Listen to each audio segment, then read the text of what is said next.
you should understand this, that it was always going to be your family and your friends that would be the first ones to try and talk you out of your vision and your big idea. That's why you're supposed to live your life, focus on your intentions and do your thing. A lot of people put success on this mountaintop and they say, I'll feel successful when I get here, when I make this amount of money, when I find this person, right? And a lot of people don't understand that success is all around them right now. That I've decided a long time ago that I didn't want to be another man who lived and died and didn't do anything significant. There's so many of y'all that are running around that are connecting whatever your concept of what life and love and happiness is to this thing that doesn't exist. And so in your mind, you're not living until you get to that. Therefore, becoming is not about arrival, it's about the journey. We're committing to the journey. We're committing to the process. That's good news, because you might be in this room and you might be older in years and you might be thinking to yourself, man, my best days are behind me. Because I believe that, what that tells me is that while I'm becoming, I'm going to face problems. Our problems do not overshadow our purpose. Our weaknesses do not discount our work, and our deficiencies definitely do not delay our destiny. The lesson of letting go is not only that external events cause us to let go, the way God changes us is transformation from the inside out. Isn't that really relevant while you're stuck inside? You gotta grow, you gotta expand, you gotta know that you're here for a purpose. There are no mistakes. There is a meaning. Even if you haven't found it yet, you must discover it. It first starts with decision on your part. And may I add, well, you should decide. Why let worry continue to take money out of your pocket and bank account? Why let worry any longer keep you from becoming all you can be? Why let it rob?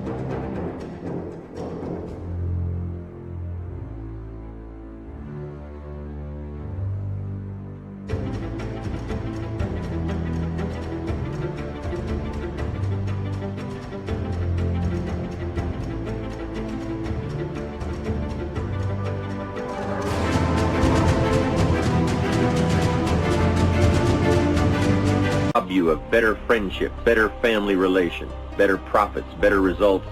It's a burden you can get rid of.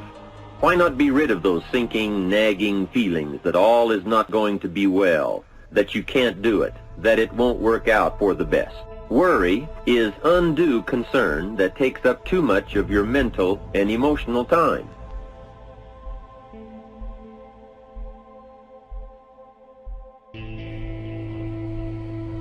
And you know what? For most people, they don't discover the meaning of their life until their life is over, or until somebody very close to them that they love is about to leave them. You don't have to wait for the pain to discover the meaning. And so although you may believe it to be true about you, these doubts and negative thoughts you have, these were not your original thoughts. That's a powerful thing to understand, because you weren't born this way. You weren't born doubting. You were born perfect. You were born believing you were going to do something great. You were born believing you were going to do something special with your life. As a baby, I promise you, you had no negative self-talk. You had no negative self-doubt. These are external sources. There's somebody else's thoughts they gave you because of how they felt about themselves.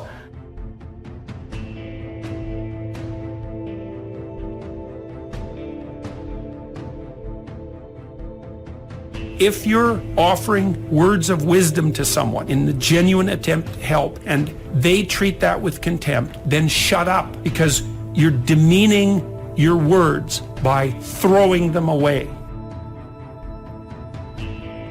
Self-confidence is self-trust. Self-confidence is building a reputation with yourself, that you keep your word to you, that you keep the promises you make to you. Somebody with self-confidence has a reputation with themselves that I do the things I say I'm going to do. And so the cool thing is, self-confidence is an internal game. You do not need external accolades, external admiration in order to build self-confidence. You don't need any of those external forces. It's all done internally. You control this. And you control this by beginning today to keep the promises you make to yourself. It's not good enough just to keep the promises you make to yourself. You must acknowledge it when you do it to you to give yourself credit to create confidence momentum.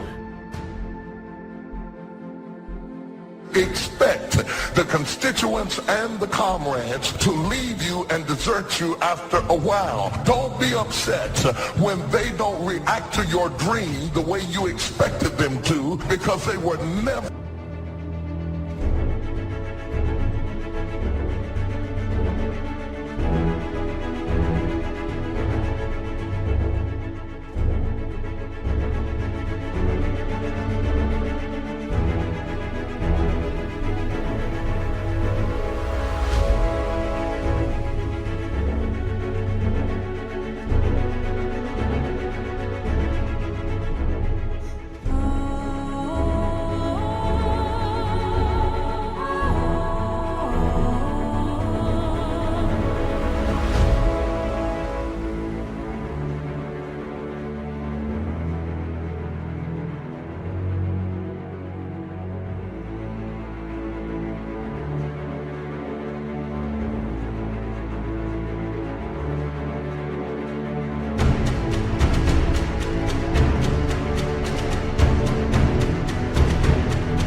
with you in the first place.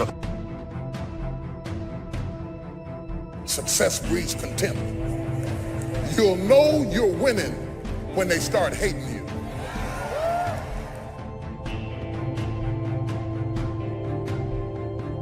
Because if you're not facing resistance, maybe it's an indication that you're going in the same direction as your enemy.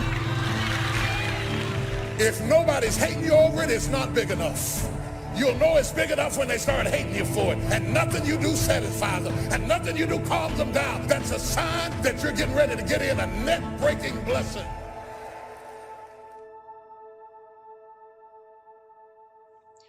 You see, writing about events and circumstances that occur helps you to clarify exactly what is happening. When we describe life to ourselves only in our minds, our imaginations tend to feed false or distorted information about how things are, positive or negative. When we describe a situation in writing, however, we become more factual, more accurate, and certainly more realistic. Then, as we reread what we have written, we create a new picture in our minds to replace the distorted picture we have been working with. And once we finally see things as they are, rather than as we think they are, we can then see our way clear to make them better. As you begin to develop the habit of writing down your problems, recording your observations, emotions, and reactions to life's events, you will undoubtedly find yourself both posing and responding to a whole new set of questions about your past, present, and future. Why did I say that? Why does he always make me feel that way? If I follow this course, where will I be 5 years from now? As you begin to both ask and answer yourself on paper, you will be amazed at the incredible leaps in personal understanding and self-awareness you will experience. And remember, any positive change which occurs within you will ultimately manifest itself in a positive result outside of you, in your social or professional world, your attitude, your bank account, your habits, and even your appearance. Writing in your journal is one of the best ways I know of to develop more effective communication skills. As you become better at describing life to yourself,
you will find that you become better at describing yourself to life. Put into more practical terms, as you become better at saying what you really want and how you really feel to yourself, you will be able to better express yourself and your feelings to others, and in return, better able to understand what others are really feeling and really saying to you.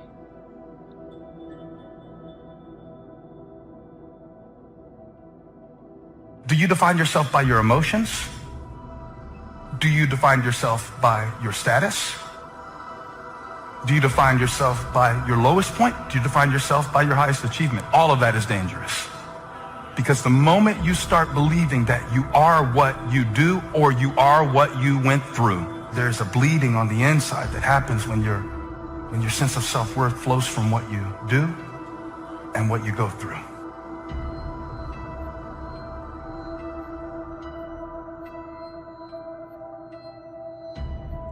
Write about a current dilemma you are facing. Perhaps it is a personal problem, a business matter, a family issue, or a financial problem. Whatever it is, take the time to capture it on paper the way it really is. But remember, writing out the problem is only the first step to creative problem solving and effective decision making. The next step is to carefully analyze what you have written. Here are some of the key things to look for. First, exaggerations or distortions of the truth. Are you really telling it like it is? Take another look. Perhaps your concern is making it seem worse than it is, or your enthusiasm is making it seem better than it is. Second, a tendency to blame circumstances or someone else for your problem instead of seeing yourself as the cause. You see, most of our difficulties are the result of either failing to do what we could have done or in doing in haste what we should never have done.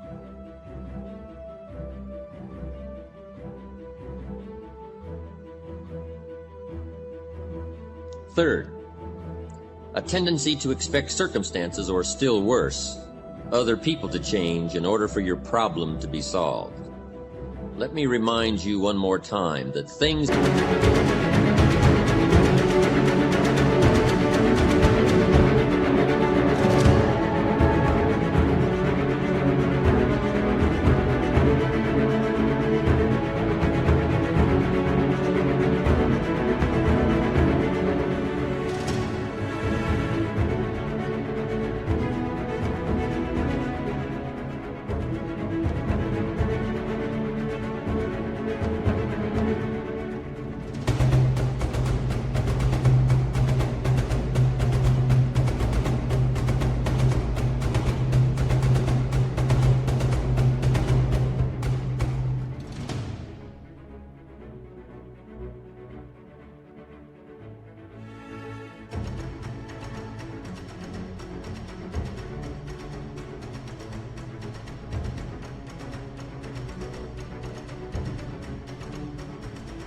get better when you get better.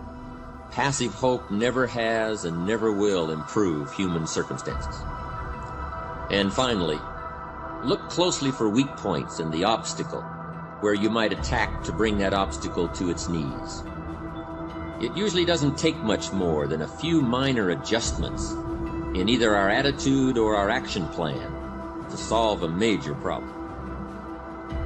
Essentially, you must learn to view your problems like a scientist who puts tiny organisms on a slide. Examine your circumstances through the lens of the microscope of truth to see their real nature, their real perimeters, and their real composition.